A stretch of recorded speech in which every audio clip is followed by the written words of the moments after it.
Vamos a ver a continuación el producto financiero que por excelencia utiliza el interés simple, que es la cuenta corriente. Este es el documento en el que más se utiliza el interés simple, perdón.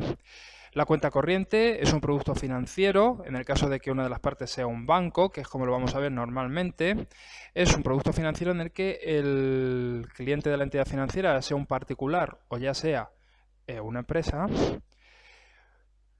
abre para mantener sus saldos de dinero siempre disponibles. Es decir, la peculiaridad de la cuenta corriente es que este producto financiero permite que el cliente de la entidad financiera tenga o la entidad financiera le custodie el dinero, pero que el cliente siempre tenga plena disposición de ese dinero, o bien yendo al cajero automático, o bien yendo a la ventanilla, o pagando con un cheque, o realizando transferencias. Esa es la peculiaridad de la cuenta corriente. Por tanto, nosotros vamos a ver cuentas corrientes en las que una de las partes es siempre una entidad financiera. La cuenta corriente, que al final consiste en concederse mutuamente crédito, podría realizarse también entre dos partes y que ninguna de ellas sea un banco, que sean, por ejemplo, dos empresas que constantemente están produciéndose movimientos de saldo a favor de una u otra empresa constantemente. Y al final, pues en determinado momento, liquidar para saber a favor de quién está el saldo. Pero la cuenta corriente que nosotros vamos a estudiar es como producto financiero y, por tanto, una de las partes siempre va a ser una entidad financiera, un banco, una cooperativa de crédito, una caja de ahorros, etcétera. Es el producto financiero con mayor liquidez, puesto que siempre puedo disponer de ese dinero cuando yo lo desee. Con respecto a la terminología básica de la cuenta, pues aunque se va a entender muy bien cuando veamos los ejercicios, vamos a tener, por un lado, los movimientos de la cuenta. Puede haber dos tipos de movimientos en las cuentas corrientes, dos tipos de movimientos. Unas anotaciones que van al haber. Las anotaciones que van al haber son operaciones a favor del cliente, movimientos en los que se ingresa dinero a la cuenta corriente y se anotarán en el haber. Los movimientos en los que el cliente retira dinero se anotarán en el debe. Serán aquellos movimientos en los que retire dinero, por ejemplo, ir al cajero automático y sacar dinero, pagar la luz, pagar el agua, pagar el gas, ir a la ventanilla y sacar dinero, pagar con un cheque con cargo a nuestra cuenta, ir al debe y al haber los ingresos. El ingreso de un alquiler a nuestro favor, el ingreso de la nómina, etc. Hay que tener en cuenta que siempre la perspectiva hay que verla desde quien toma las anotaciones, y quien toma las anotaciones realmente es el banco. Quien lleva el documento, la anotación del documento es el banco. Por eso, cuando nosotros ingresamos dinero en el banco, se pone en el haber, porque él nos debe ese dinero. Él nos debe ese dinero. Cuando retiramos dinero, como el que hace la anotación es el banco, se podría entender entonces que somos nosotros quienes le debemos dinero al banco. Sería una operación que se anota en el debe. Es decir, que hay que verlo desde el punto de vista del anotador, que el anotador es el banco. Pero la forma más sencilla, sin razonamientos, es ingresos en la cuenta corriente al haber, cargos en el debe. El siguiente concepto que tendremos que tener muy claro es el vencimiento de un capital. El vencimiento de un capital es el momento en el que ese capital tiene sentido a efectos financieros. Es el momento en el que empieza a generar intereses. Ese es el vencimiento. Y el nombre que recibe ese momento es la fecha valor. Es importante el concepto de fecha valor porque a efectos de la cuenta corriente vamos a tener que separar la fecha de la operación, que es el día en que se produce la operación, de la fecha valor, que es el día en el que realmente el dinero ya está disponible o tiene efectos financieros para el banco. Nosotros vamos a seguir la circular 890 del Banco de España, que es la que nos va a ir diciendo cuándo cada operación empieza a generar intereses para el banco, cada cargo o cada abono.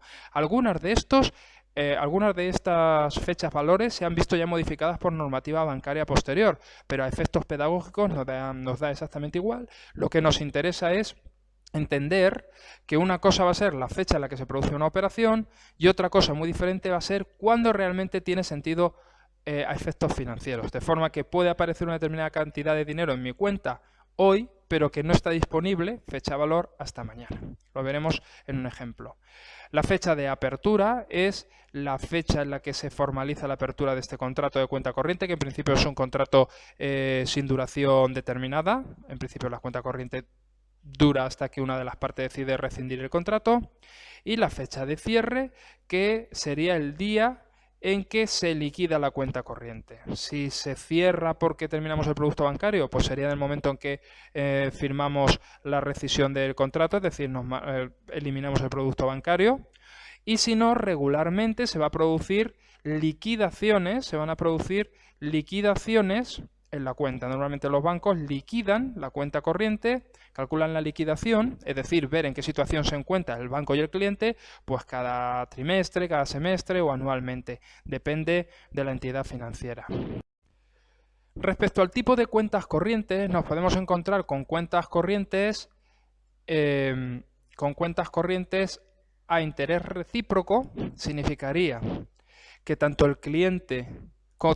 los saldos a favor del cliente como los saldos a favor del banco se pagan con el mismo tipo de interés, devengan el mismo tipo de interés. Es decir, que si en algún momento hemos sacado más dinero que había en la cuenta, que es lo que se llama descubierto bancario o números rojos, pues le vamos a pagar al banco los mismos intereses que él nos paga a nosotros cuando el saldo es a nuestro favor. Pero lo habitual son cuentas corrientes a interés no recíproco, es decir, en el que los saldos deudores se pagan a un tipo de interés y los saldos acreedores a otro tipo de interés diferente. Lo normal en una cuenta bancaria van a ser los tipos de interés no recíproco, es decir, que los saldos deudores que serán a favor del banco van a ser bastante más caros que los saldos a nuestro favor. Por otro lado, también nos vamos a encontrar con cuentas corrientes a interés fijo o cuentas corrientes a interés variable. El tipo de interés, si se mantiene constante durante todo el periodo de liquidación, pues será una cuenta corriente a interés fijo. Pero también puede ser que se modifique a lo largo del periodo de liquidación, porque cambia el tipo de interés, porque cambian las condiciones en el mercado o porque la cuenta corriente remunera dependiendo de los saldos, es decir, hasta determinada cantidad paga un tipo de interés y si tu saldo es superior a esa cantidad, pues te premian con un tipo de interés superior, etcétera, etcétera. En ese sentido podemos tener cuentas corrientes a interés fijo y a interés variable.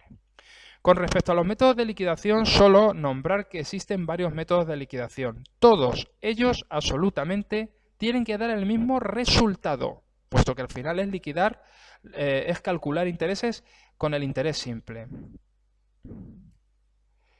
El método directo, el método indirecto y el método hamburgués. Los tres métodos de liquidación tienen que dar el mismo resultado final. De los tres métodos, nosotros vamos a estudiar el que más se suele utilizar, que es, y el más intuitivo, que prácticamente utilizan ya todos los bancos, que es el método hamburgués, en el que se va a trabajar intentando calcular cuánto tiempo se ha mantenido cada uno de los saldos en la cuenta corriente durante el periodo de liquidación. Y lo veremos más adelante con un ejemplo.